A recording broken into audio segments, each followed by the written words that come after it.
Kembali lagi di Ruang Zaki. Kali ini kita akan membahas soal perkembangan kasus Wana Arta yang ada di Indonesia. Tidak sendiri gue, ada Pak Johannes, Ketua Aliansi Korban Wana Arta. Pak Jo, kita terakhir ketemu di Pengadilan Niaga waktu itu, Jakarta Pusat. Ya. Dan nasabah semua pada kumpul di sana. Iya, sangat ramai. Emang kita korbannya sangat banyak sih. Sangat banyak iya, ya. Banyak gitu loh. Pak Jo, gimana kabarnya? Kalau saya cukup letih tapi tetap berjuang. Tetap berjuang ya. Saya tuh banyak nonton ini video-video Pak Johannes ya, diundang di beberapa stasiun TV nasional. Gerakannya sampai ke istana ya dan lain sebagainya, menyuarakan soal hak-hak dari teman-teman korban Wana Arta. Betul. Sampai ke sini akhirnya naik motor juga, Pak. Rumah di mana, Pak? Saya di ke daerah kota, Pak. Daerah kota ya. Pacinko, Pak. Oh, iya. Makanya semangat iya, seru ya itu. Luar biasa.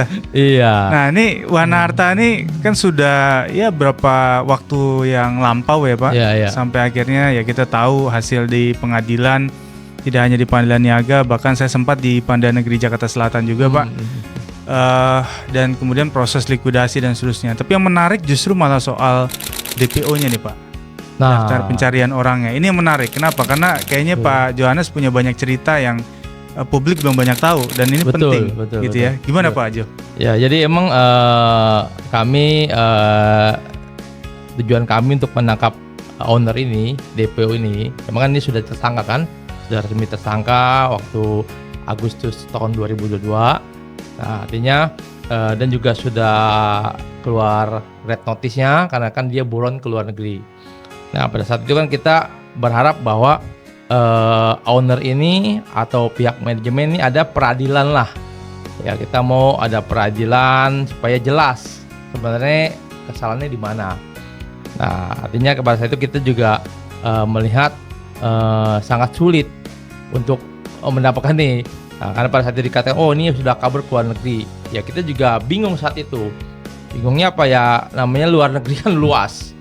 Ya kita juga Barreskrim aja sudah tidak bisa mencari, apalagi kita gitu loh. Nah tapi pada saat belum lama kami ini teman-teman inisiatif. Ya inisiatif, kita utus kawan kita ke sana, satu orang. Jadi kita minta supaya mereka tolong dong. Kebetulan kita juga dia ada poin-poin lah, kita kumpulin poin tiket pesawat kan karena cukup mahal kan, kami juga sudah nggak mampu lah besar itu kan. Nah artinya ada poin pesawat kita bisa, artinya dari segi tiket kita lebih dapat murah lah ya, satu. Kedua kami kumpulin sama-sama teman-teman untuk kita patungan supaya mereka kawan kita ini bisa berangkat. Nah akhirnya dengan niat kita untuk berjuang, nah, akhirnya berangkatlah kawan kita ini ke Amerika gitu loh. Emang untuk alamat kita sudah dapat, emang kita bingung, nggak mungkin lah semudah itu kan. Nah, jadi pada saat itu ya akhirnya kawan kita berangkat waktu tanggal 4 Oktober itu. Nah akhirnya dia atur strategi supaya gimana bisa mendapatkan lah owner yang kabur ini gitu loh.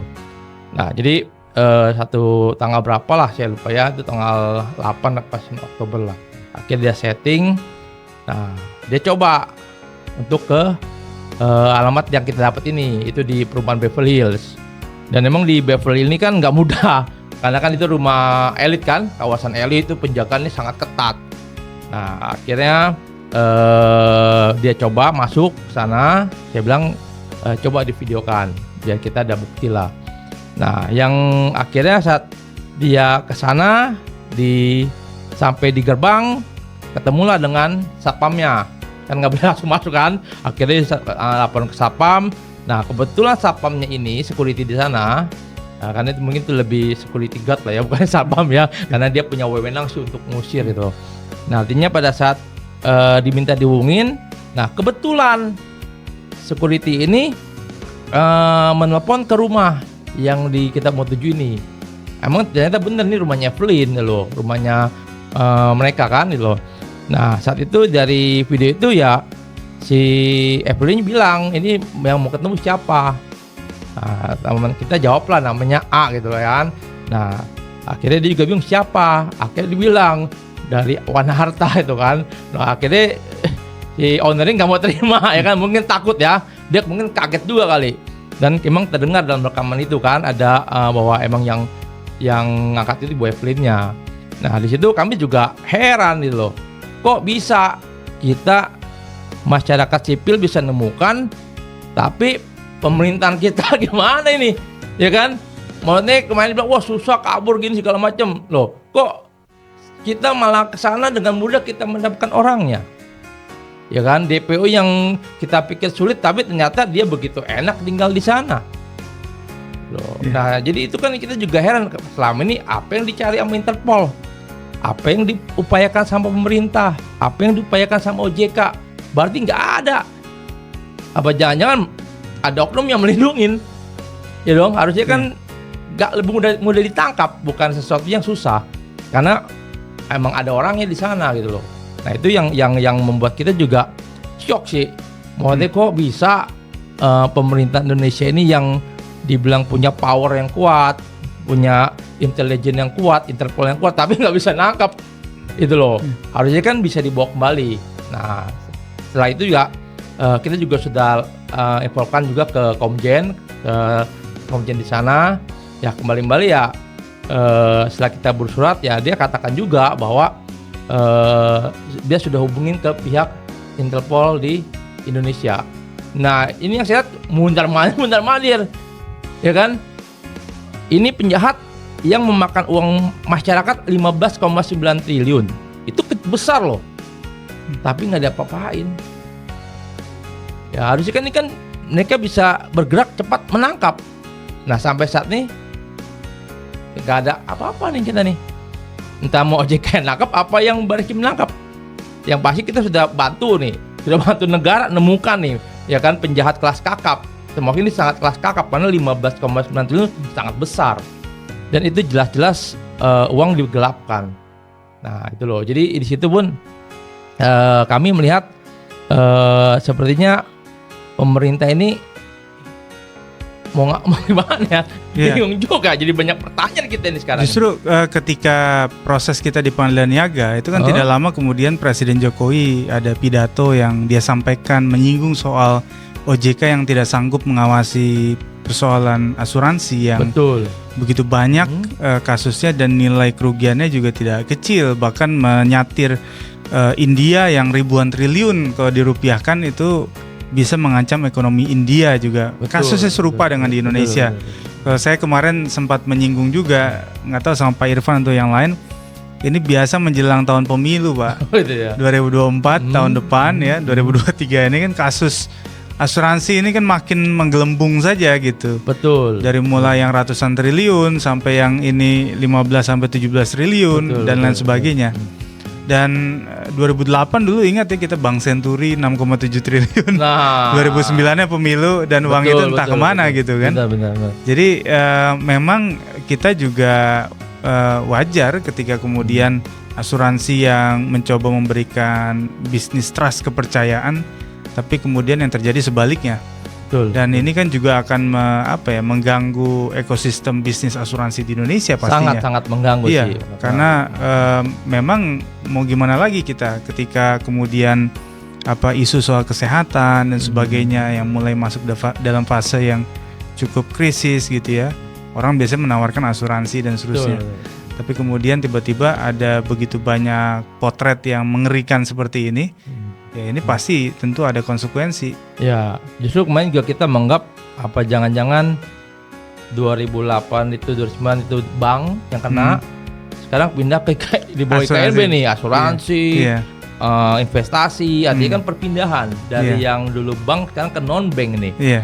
Dan kami lihat motifnya hampir sama. Artinya cuman ngambil, pelakunya nggak ada apa-apain. Iya, betul. Saat ini pun sama. Ya kan? Nah, ini yang kita perlu kita sama-sama perjuangkan sih. Kalau buat saya ini kita perjuangkan buat masyarakat Indonesia. Sangat menyedihkan lah. Kita selalu menjadi korban. Ya, menjadi korban yang dengan seenaknya aja tanpa ada pertanggungjawaban dari pemilik atau juga pertanggungjawaban dari OJK. Ya, karena kan dia mengawasi kan, dan juga dari pemerintah. Artinya kan orang semakin lama akan semakin melihat, oh ini peluang bisnis nih, Iya. peluang bisnis cari uang nih kan. Iya. Dia ngambil uang sebanyak-banyaknya, Hmm. dia bawa kabur, nggak ada apa-apain. Iya, langsung udah suruh aja dilikuidasi atau di Iya, ya kan di PKPU kan. betul, betul. Ya, artinya kan enak dengan semudah itu Iya. kan, segampang itu kan. Iya. Dan perlu diketahui, kalau kasus Wanarti sangat beda. Hmm. Sudah sangat jelas ya kan, diketemukan ada namanya polis fiktif. Ya itu kan sudah masuk di berita juga di media bahwa dikatakan mereka membuat polis ini untuk ngeluarin duit. Ya kan, karena kalau mereka bisa memproduksi polis kan. Iya. Nah, ini yang sangat bahaya.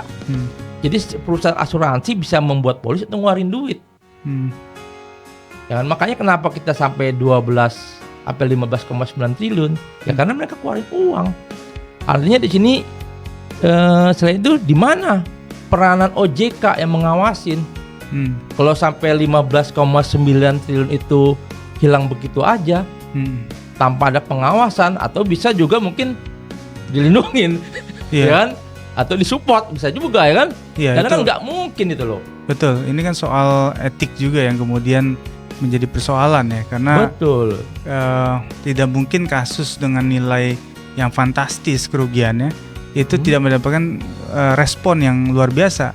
Saya sempat menjadi ahli di ombudsman, Pak. Oh ya. Jadi di ombudsman itu ada 2 lembaga yang paling tinggi tingkat pelaporannya, OJK dan Bapepti. Nah, OJK nih salah satunya OJK ya? yang saya menyebutnya overregulated gitu.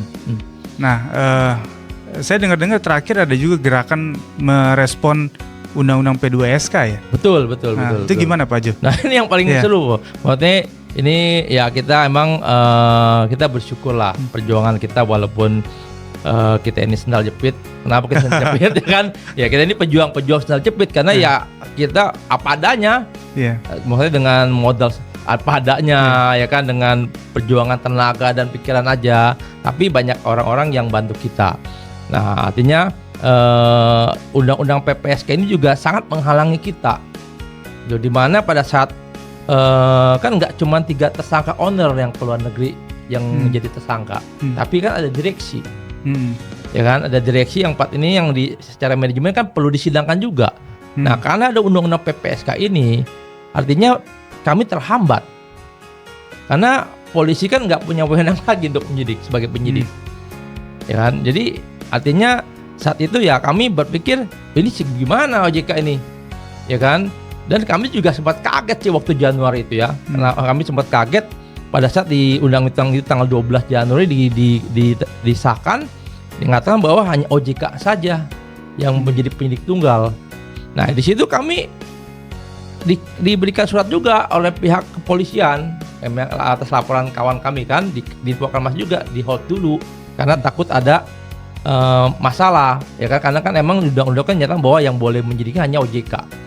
Nah, di situ kami melihat yang bodoh ini siapa nih, ya kan, pembuat undang-undangnya atau gimana ya kan? Kan kita bisa lihat OJK aja dalam mengawasi aja, secara mungkin mengaudit, ini aja masih kebobolan. Ya kan, masih kebobolan, apalagi disuruh lagi untuk menjadi penyidik yang notabene Indonesia kan besar. Dan ingat, untuk penyidik tunggal ini undang-undang PPSK berlaku nggak cuma buat asuransi, tapi juga buat bank, investasi, jadi kan seluruhnya. Artinya kalau kita ada masalah dengan bank nih, kita nggak bisa lapor ke polisi, lapornya harus ke OJK. Nah, sedangkan kemampuan OJK ada nggak? Nah, ini yang kami melihat seperti ada permainan. Iya. Ya kan, atau mungkin menyelamatkan. Kalau bagi saya di mana ini jangan-jangan dia menyelamatkan owner nih. Buktinya sampai saat ini pun ownernya sudah kelihatan, ya kita tunggu aja nih. Ada nggak reaksi dari pemerintah menangkap ketiga owner nih? Yang sudah jelas kita udah temukan nih. Artinya kalau buat saya mungkin harusnya pemerintah malu ya. Maksudnya masa kita sendal jepit aja bisa nemuin DPO yang kita pikir lari kemana, kita waktu itu bingung kan larinya kemana, ini kan dunia itu kan luas ya kan. Apakah kita nggak tahu, kita juga nggak pikir ada di Amerika begitu, apalagi kita nggak kepikir ada di Beverly Hills itu kan tempat rumah-rumah orang mewah kan, komplek rumah mewah kan, tapi ternyata dia ada di situ. Berarti artinya kan uang kita dipakai sama beliau ini ya kan, gitu kan itu kan nggak murah di Beverly Hills itu kan, biaya hidupnya kan besar segala macam tuh. Nah itu yang kita juga agak kaget. Nah, akhirnya kita melakukan judicial review JR ya, namanya kan JR kan, kita uji materi. Nah di situ pun juga disampaikan juga waktu pada saat itu Pak Wamenkumham ya, wakilnya kan, Pak Men itu menyatakan bahwa emang pada saat diajukannya undang-undang itu H-1 Pak Presiden tuh mesti, Pak Jokowi tuh mesti tanda tangan. Nah, yang lebih anehnya itu di situ ada 2 draft. Satu yang sebagai menyatakan OJK ini penyidik tunggal, satu lagi yang enggak. Tapi ternyata yang ditandatangan itu yang masuk yang sebagai penyidik tunggal. Artinya kan saya juga ini kok bisa seperti itu gitu loh.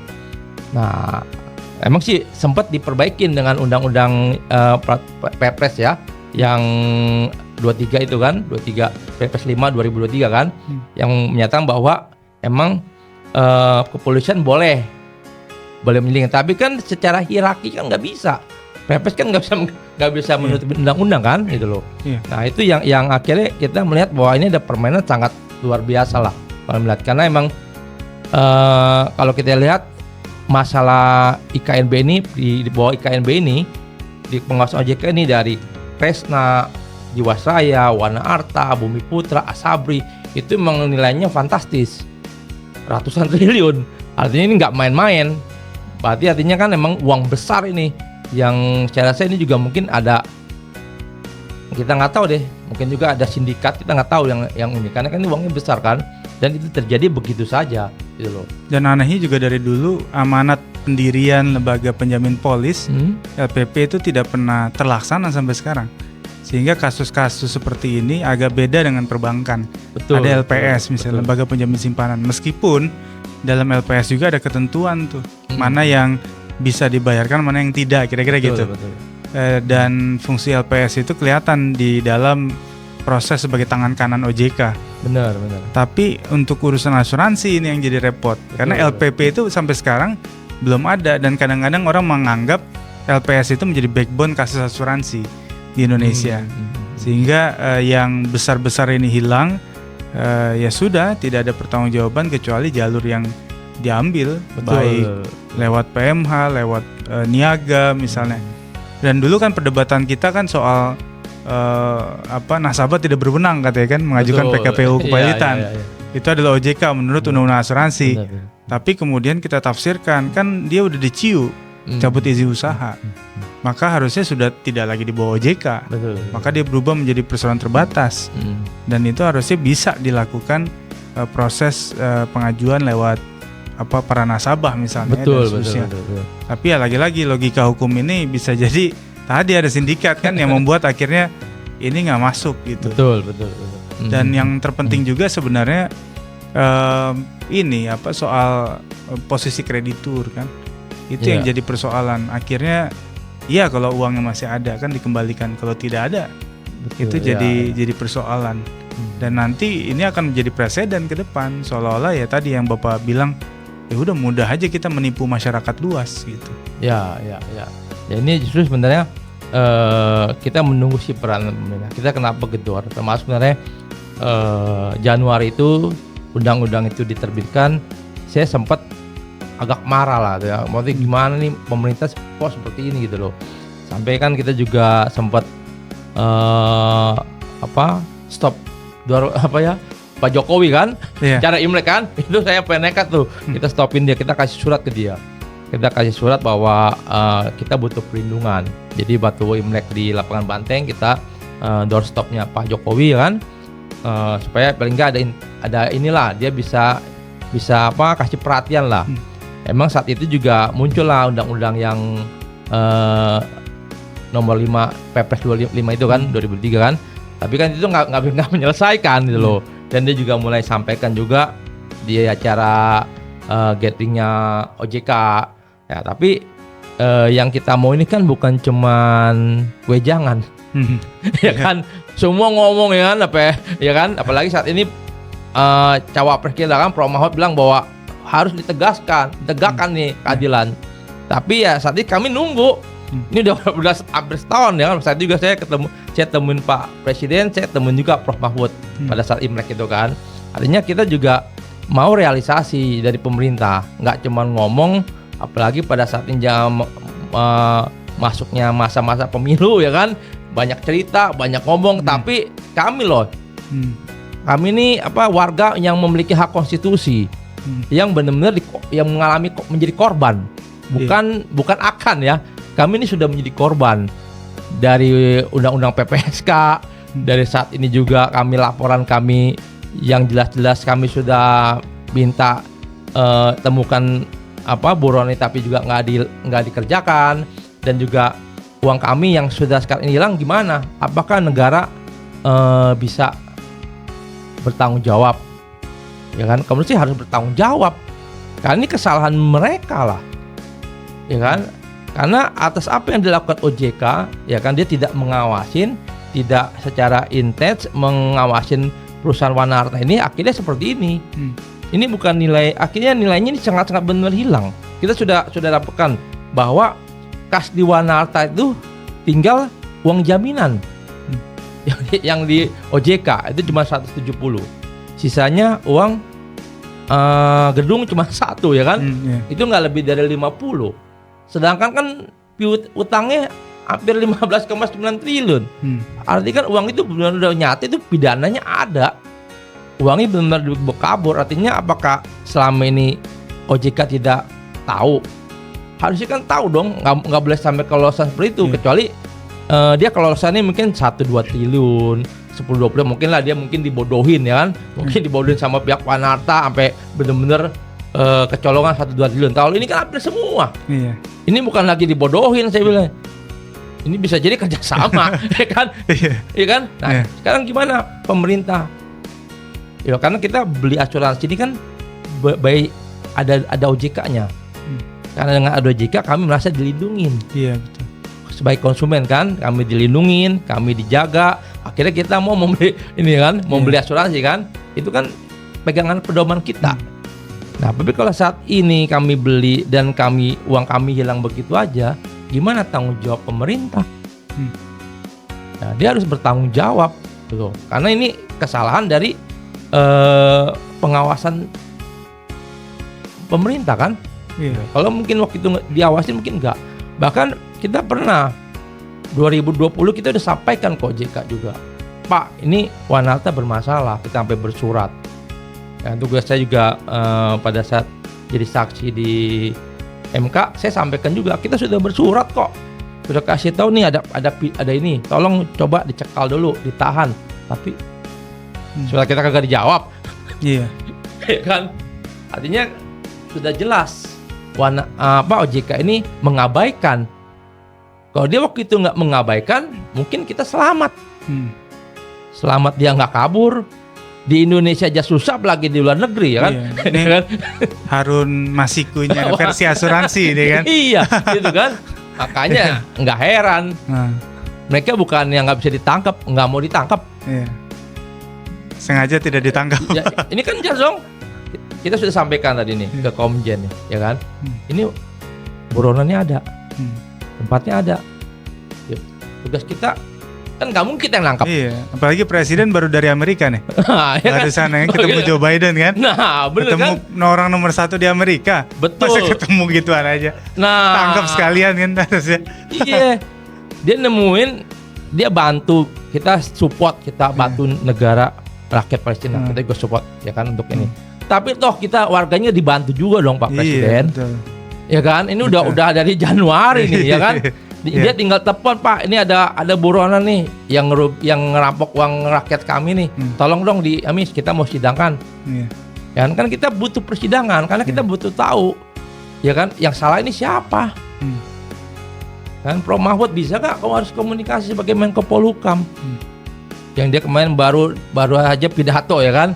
Ya, itu harus dikerjakan juga. Apalagi kita sekarang dengar nih undang-undang perampasan aset. RUU ya. Ya, itu kita perlu kejar. Tapi saya juga berpikir, ya kan, itu dikerjakan. Apakah di kitanya siap? Jangan sampai asal-asalan rampas kayak kasus kita di Jiwasraya kan, ya kan? Iya. Uang kita ikut dirampas, ya kan? Gimana coba? Iya. Uang kita kan nggak salah, Iya. kita nabung nih, tapi turut terampas dengan kasus Jiwasraya. Itu gimana? Yang lebih lagi sebenarnya bukan cuma menarik uang aset yang dirampas dibalikan, tapi juga pendistribusiannya. Sekarang kita lihat beberapa nih kasus ya, Indosuria, Hansen, semua sudah menang, tapi pengembalian asetnya, waduh susah banget itu. Iya. Ini itu lah. Di atas kertas menang tapi Nah, realisasinya itu ya. itu yang Apalagi yang nggak menang. ini yang kita bingung gitu kan, Iya. gitu loh. Nah ya kami sih harap ya kita pengen lah masyarakat juga harus melek lah, melihat bahwa hal ini bukan hal yang gampang dan hal yang kita perlu berjaga-jaga. Jangan sampai ini diulang malah makin besar nih, bisa makin besar ya kan gitu loh. Iya. Akhirnya yang korban kan kita sebagai masyarakat. Nah ini sih yang apa? Yang kita butuhkan dari pemerintahan, apalagi nih lagi masa-masanya pemilu. Ya kan mereka jual janji, jual apa? Saya rasa jangan cuma jual tapi action lah. Ya, selesaikan perkara yang sedang dihadapi Betul oleh masyarakat Indonesia. Ya, apalagi kan ini masalah konsumen asuransi ini kan nggak sedikit Pak. Ini kita hitung bisa jutaan loh. Iya, ada perorangan, ada badan hukum ya. Betul, ada di Jiwasraya, Bumi Putra, Resna. Ya makanya main sama teman-teman, kita jangan pilih deh. Ya kan, kalau yang nggak bisa nyelesain masalah kita, ya dong. Kenapa kita pilih kan? Kalau dia enak-enakan dipilih, akhirnya kita dicuekin lagi. Iya. Gitu loh. Nah, kita mau pilih pemimpin yang benar-benar memperhatikan rakyatnya, yang memperhatikan nih ada korban yang perlu diselesaikan, jangan didiamkan gitu loh. Karena kami ini bukan cuman ketemu Pak Presiden aja Pak, kita ke Pak Mahfud udah, ke DPR sudah, kemana sudah kita temuin Pak.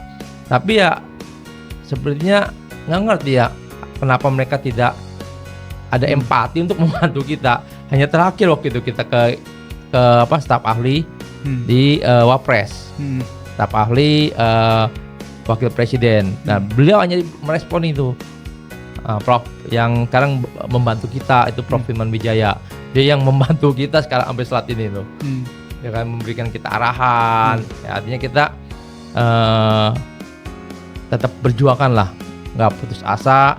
Waktu kita di MK pun kita lakukan judicial review itu dibantu juga dengan Prof Muhammad Ruliandi. Ya kan? Jadi kita ya banyak lah orang-orang yang hebat yang malah nolongin kita kan. Situ wah artinya mereka pun kasih kita tetap perjuangkan, karena kamu harus bersuara, masyarakat harus bersuara supaya jangan sampai ke depan ada korban yang lebih banyak. Ya mereka kasih kita semangat seperti akhirnya kita sampai saat ini tetap semangat sih. Makanya sampai kita kemarin suruh temen kita patungan ya kan, kirim ke Amerika ya kan, kita patungan gitu. Luar biasa kan perjuangannya. Iya, karena kita takutkan nanti ke depan terulang lagi. Betul. Gitu loh. Nah. Jadi obrolan kita ini sebenarnya jadi rekam jejak agar kemudian pernah terjadi loh peristiwa ini di bangsa kita, sehingga nanti ke depan itu orang lebih memitigasi dan jadi PR dan catatan bagi pemimpin ke depannya siapapun itu. Bahwa ini persoalan yang patut diselesaikan, bukan hanya diperhatikan. Patut diselesaikan gitu, sehingga bisa jadi ke depan kalau dulu bank sekarang asuransi, ada lagi bagi sekarang sudah mulai digital kan, dan kejahatan akan semakin liar gitu. Betul. Nah itu yang harus diantisipasi ke depannya. Saya juga nggak bisa habis pikir tuh kalau yang kayak digital gitu, lari tinggal lari doang. Iya. Ini aja yang ketahuan buktinya aja susah ya kan. Iya, gitu. Yang ada orang ya bisa aja dia pakai akun anonimus kan gitu kan, nggak ada orangnya kan, jadi lebih bahaya lagi gitu. Tiba-tiba uang hilang kayak gitu ya. Dan ya kita berdoa semoga pemerintah segera bisa menyelesaikan ini gitu, syukur-syukur sebelum pemilu ya, sehingga tercatat bahwa pemerintah atau OJK itu memang masih ada fungsinya. Betul. Kalau enggak kan kita perlu mencoba melakukan reevaluasi besar karena di Australia itu konsep yang mereka gunakan ya mereka mencoba untuk membangun satu sistem yang terbagi itu, yang asuransi fokus asuransi, perbankan fokus perbankan, pasar modal fokus pasar modal. Jadi tidak kemudian disatukan dalam satu institusi seperti OJK sehingga akhirnya kemudian punya konsentrasi mereka masing-masing. Nah ini yang kemudian harus kita evaluasi sejak OJK berdiri karena tantangan dan urusannya kan makin besar. Gitu. Populasi kita nggak semakin kecil tapi makin besar. Iya betul. Jadi makanya harus mulai kita coba uji lagi nih terutama Undang-Undang P2SK ini apakah betul-betul itu memberikan rasa keamanan bagi masyarakat dengan memberikan kewenangan yang begitu penuh pada OJK. Di tengah kita yang sekarang ternyata terseok-seok gitu ya menghadapi regulasi yang ada. Ya, sebenarnya sih kalau secara undang-undang OJK itu dari awal juga sudah punya kekuatan penuh. Jadi undang-undang yang lama juga dia boleh mencekal, boleh memblokir, boleh menangkap, menyidikin itu sudah ada sebenarnya. Cuman yang kembali SDM-nya mau nggak ngerjain. Takutnya kan ada konflik interest. Mungkin OJK dapat setoran tiap bulan kan, dia mau nangkap juga nggak enak. Nah ini yang perlu dipikirkan sama pemerintah sih, apalagi yang pembuat undang-undang. Karena saya sempat ke DPR pun jadi nyatakan DPR nggak bisa ngapa-ngapain, dia cuma bisa ngawas doang, kasih tahu. Karena eksekusinya kan di OJK. Lah saya bilang ini gimana? Masa pemerintah akhirnya kalah sama OJK? Ya dong, harusnya kan dibalik, pemerintah kasih ini dong. Kalau cuman wejangan ya dia hajar terus ya gak bisa. Kan ini ada buktinya, sudah ada buktinya. Berapa perusahaan asuransi bermasalah? Dan itu ratusan triliun, uangnya kemana? Itu bukan uang sedikit. Artinya kan ini negara harus konsen. Sepertinya Pak Jokowi bilang ini kejadian di India bisa terjadi, udah terjadi saat ini Pak. Siapa lagi yang mau ini lagi? Terus negara mikir nggak bahwa ini uang rakyat gue dicolong nih ke luar negeri nih. Ratusan triliun itu bisa bangun IKN itu, ya kan? Coba mikir nggak pemerintah saat ini? Ya kan, Menko Polhukam. Ya saat ini kita lagi minta nih audiens ini ke Pak Menko Polhukam nih. Kita sudah bersurat, kita sudah sampaikan ke ininya. Ya kita tunggu. Apakah Pak Mahfud ini mau beraudiensi dengan kita, mendengarkan apa yang kita sampaikan ini? Nah, saya ini seringkali berkirim surat. Kita ini sebenarnya punya etika lah ya. Kita bersurat, nggak mau sampai demo-demo lah. Artinya kita bersurat hal yang penting, tolong dong ditanggepin. Sampai saya bilang saya ini bukan bawa pribadi. Kita audiensi 300 orang deh. Saya bilang biar Bapak lihat sendiri nih bahwa ini korbannya ada. Jadi jangan lagi seperti menutup sebelah mata. Oh ini masalah kecil, ini masalah besar. Kalau udah ratusan triliun tuh udah sangat besar kan? Nah itu yang kita mau. Ya kita juga kalau emang mau kita support ya undang-undang perampasan aset kita ini. Sebenarnya kan sudah ada tuh di undang-undang yang TPPU kan di pasal 67 kan. Sebenarnya bisa. Asal mau apa enggak? Yang jadi masalah sekarang aparat ini mau melakukan apa enggak, itu aja sih sebenarnya. Ya dong, kayak sekarang nih orangnya sudah ada, mau ditangkap nggak? Kalau emang punya niat melindungi masyarakatnya, mau melindungi konstitusi kami ya action dong. Orangnya sudah ada, udah kita temuin, udah enak kan? Nggak usah cari-cari lagi kan, udah ketemu, kita tinggal eksekusi. Tapi sampai saat ini ya nggak ada. Gitu. Ya kan, mungkin kalau orang luar dengar ini ketawa kali Pak. Saya juga kadang saya malu gitu loh, benar-benar malu ya kan. Masa ini Indonesia ini kok seperti ini ya kan, penjahat sudah ada kagak bisa ditangkap. Makanya nggak heran yang itu lari sampai bertahun-tahun. Bukannya nggak bisa ditangkap, nggak mau ditangkap. Iya, karena sekarang hukum jadi alat sandra kan. Iya, betul. Baik Pak Jo, terima kasih banyak buat diskusinya. Semoga masalah ini segera selesai. Kita berharap Pak Jo dan kawan-kawan perjuangannya bisa ada hasil yang membahagiakan. Sehat selalu, ya. Pak Jo. Terima kasih. Diberikan jalan yang lapang. Amin, Kedepannya. amin. Sampai ketemu lagi di Irwan Zaki berikutnya.